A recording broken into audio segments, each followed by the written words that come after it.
Alright, what's going on everybody? Welcome back to another video here on the channel, and today we are going to be talking about YouTube and some of their recent efforts that they've been making to get into the podcasting game, and by doing so, how they've basically already overstepped both Spotify and Apple, which are two of the biggest podcasting platforms, the two main ones I would say. It's actually pretty insane because over the last few months I've been making videos kind of talking about YouTube as they attempt to branch into other ways and ventures of making content and getting themselves to expand their platform. One of those ways is by building the live streaming side of YouTube up even more, adding new features to it, incentivizing people to use it more so that they could compete directly with Amazon's Twitch. Now, this has been pretty incredible progress from YouTube in this front, but honestly, I think the way that they've gone after Spotify and Apple might actually be even more impressive, if that makes sense. It's genuinely pretty amazing some of the things that YouTube's been doing recently, and I know I'm often very critical, right? I'm very critical of, the decisions that YouTube makes, because when it comes down to a lot of that, when it comes down to a lot of the things that they decide to do, it's pretty ridiculous. Like, when they interact with their community or make any sort of decisions for the community, usually it's pretty terrible, but I will admit, YouTube's content strategy and their roadmap to actually competing with these other major players in the entertainment sphere is genuinely pretty good. Like, they have a very solid foundation to begin with, and they're already building on that with all these new features. So if you didn't know, YouTube is trying to get into the whole podcasting game right now. You might be wondering, oh, well, Optimus, what exactly is the whole purpose of this? It's not like podcasting is some brand new phenomenon. Why didn't YouTube jump into this whole thing a lot earlier? Well, that's actually because of the metrics when it comes to the podcasting business. The podcasting industry is currently worth $1.4 billion, and by the end of this year, I believe, it is slated to be over $2 billion total. So obviously, the room for growth in the podcasting sector, there's still a whole lot of upside, you know what I mean? There's still so much ground for YouTube to claim and so much money for them to make. And obviously, it seems like new podcasts are coming out every single day. I mean, it seems like now everyone has a podcast, right? So there's no shortage of content for YouTube to make exclusive. If you want to think about like how Joe Rogan kind of went to Spotify, YouTube eventually I think is going to start doing this too. But what might already surprise you is that even though YouTube is just now taking the entire podcasting game seriously and starting to prioritize it in their own strategy, even though that they've basically been on the outside looking in when it comes to like Spotify and Apple, YouTube has already actually overtaken both of them for the most used podcasting platform. When Spotify executives were negotiating with Joe Rogan in 2020 to make his podcast exclusive to its service, it ran into an issue: what to do about YouTube.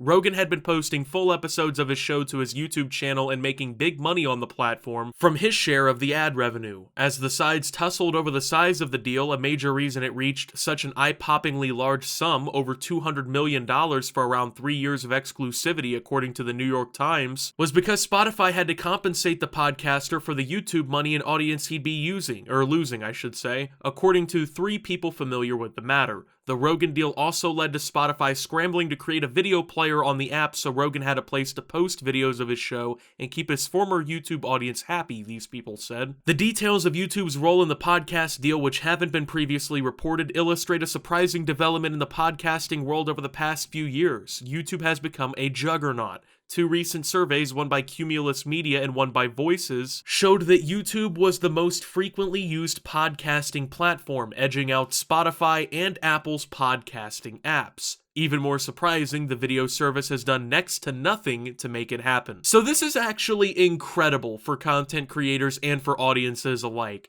Obviously, YouTube for, well, about 2 decades now, has been the dominant video platform on the internet, and that has not changed in that time since. But of course, the way that people make content on the internet has changed. We've seen the rise of things like podcasts and short-form content, and YouTube is trying to play their role and dip their hand into every single honeypot when it comes to these things that they can, and you really can't blame them. I mean, we're talking about billion-dollar industries here that YouTube could be taking advantage of. And it's to the point now that people like Spotify are actually worried about YouTube, not the other way around, which is actually very rare when a company like YouTube is trying to more or less enter a sector like this, when they're trying to push their way in, when they're more or less the new guy on the block. It's not often that immediately out of the gate, the new side of everything is actually the ones worrying the old side. In this instance, YouTube is worrying Spotify, not the other way around, because obviously YouTube, they're the ones new to podcasting here. In fact, they actually just rolled out their first podcasting section onto the platform. Inside Spotify, employees view YouTube as its biggest threat, according to two people familiar with the matter, and the heat has intensified as YouTube takes more steps to be active in podcasting. Last Wednesday, it rolled out a podcasting homepage on its website and announced a deal with NPR to post shows like Fresh Air and Up First on the platform. The company appointed YouTube veteran Kai Chuck as its first head of podcasting last year. This spring, a report in Pod News published a leaked slide deck showing YouTube's podcasting plans to give users enhanced metrics, a path to uploading content through an RSS feed, and more audio-only ads. A spokesperson for YouTube told Insider the podcasting landing page was currently only for users in the US, and the company has plans to launch new features, quote, meant to enhance the podcast listening experience for our users within the coming months. So far, those features are basic, things that platforms like Spotify and Stitcher worked out years ago, but to the podcast creators starting to find their audiences on YouTube, they're meaningful steps. Quote, we forecast video as a top-of-funnel growth strategy, Nick Martell, the host of the Business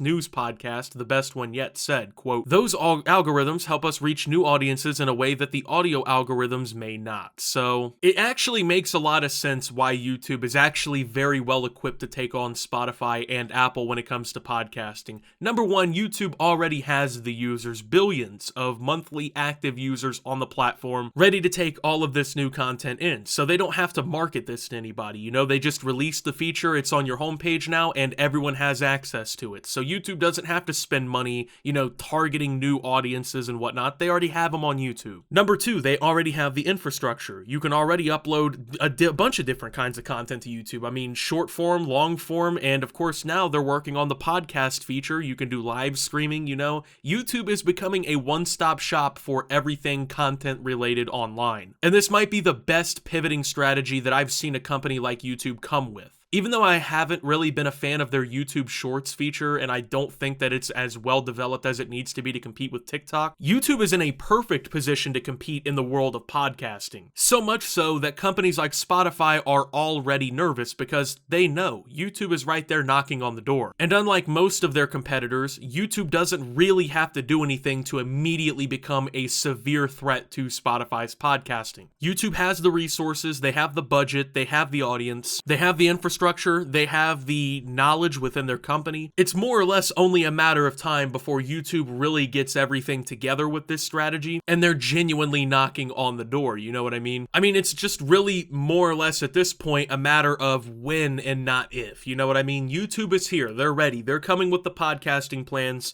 It's only a matter of when they're really going to step up to the plate, you know what I mean? And they're still, of course, just getting started. Keep that in mind. It's not like tomorrow YouTube is immediately going to be better for podcasting than Spotify, but for the average person, I think that's true. YouTube is also infinitely more accessible than Spotify or Apple in this case. But on top of all of this, one of the very key features, I think, for this is one that people probably won't discuss as much: the algorithms. And this is what separates YouTube from everybody else on the internet. YouTube has such a fundamentally good algorithm when it comes to promoting content and getting content out there to other people. And people like to, you know, blame YouTube's algorithm for why their channel doesn't grow and why they don't see metrics. But the truth of the matter is, out of every single social media platform I have ever worked on for the decade that I have been doing this, YouTube far and away has the best algorithm overall. It produces the best content suggestions to people based on their interests. It keeps things more relevant to you than other platforms do, at least in my personal experience. And on top of that, they've already been building on this algorithm for however long now. You know, it's been probably since the company really was founded that they've been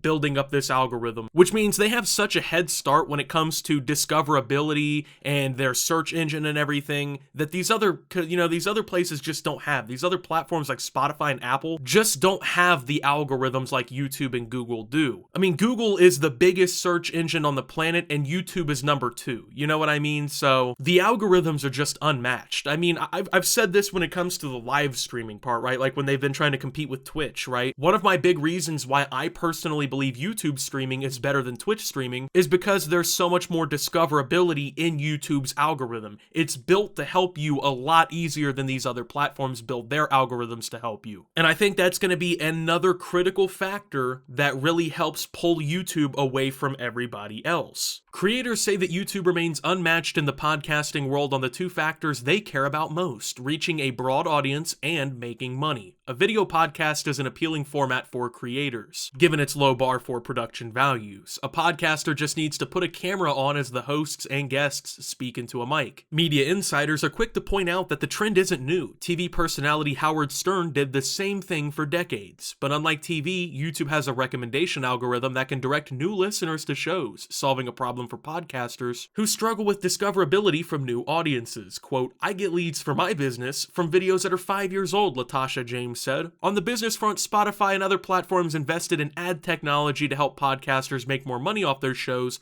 but there's still no match for the 55% share of revenue that creators typically get from automatically inserted YouTube ads, as Rogan's Spotify deal makes clear. For now, creators are content to let the platform help them reach new audiences, make money, and give people the choice of whether they want to listen to or watch the show. And this is another major factor that I think YouTube has over Spotify and these other platforms. You saw earlier in this article and in this video, when talking about Joe Rogan's transition from YouTube to Spotify with his exclusive deal, essentially Spotify had to rush out a video player. They had to create the feature from scratch, and they had to put it together as fast as they could so Joe Rogan could start getting content out on their platform. Obviously, YouTube does not have to worry about this. They've perfected video content on the internet to the point that video content online is synonymous with the word YouTube. You know what I mean? It's video content on the internet is to YouTube what searching something up on a search engine is to Google. It's to the point where like you literally use the name of the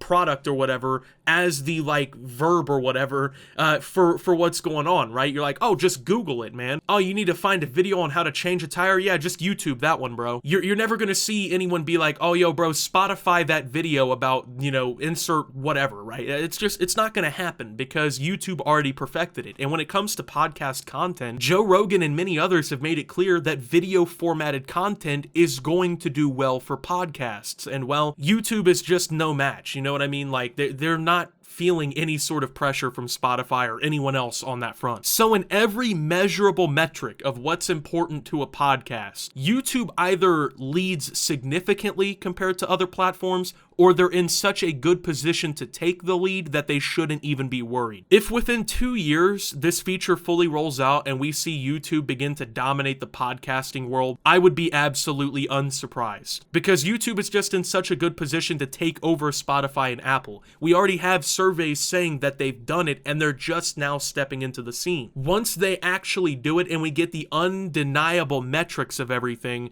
I think eventually we're going to see YouTube be at the top. And yeah, Spotify and Apple have a great reason to be terrified of YouTube. I would also be terrified of YouTube if I were the heads of these companies, man. So with that being said, thank you guys for watching. If you did enjoy, make sure to leave a like, subscribe if you're brand new around here on the channel. Follow me over on Twitter and Twitch at @SubTheOptimus. Make sure to check out Shoptimus down below. And of course, until my next video, guys, this is Optimus, talking about YouTube's new podcasting direction and signing out.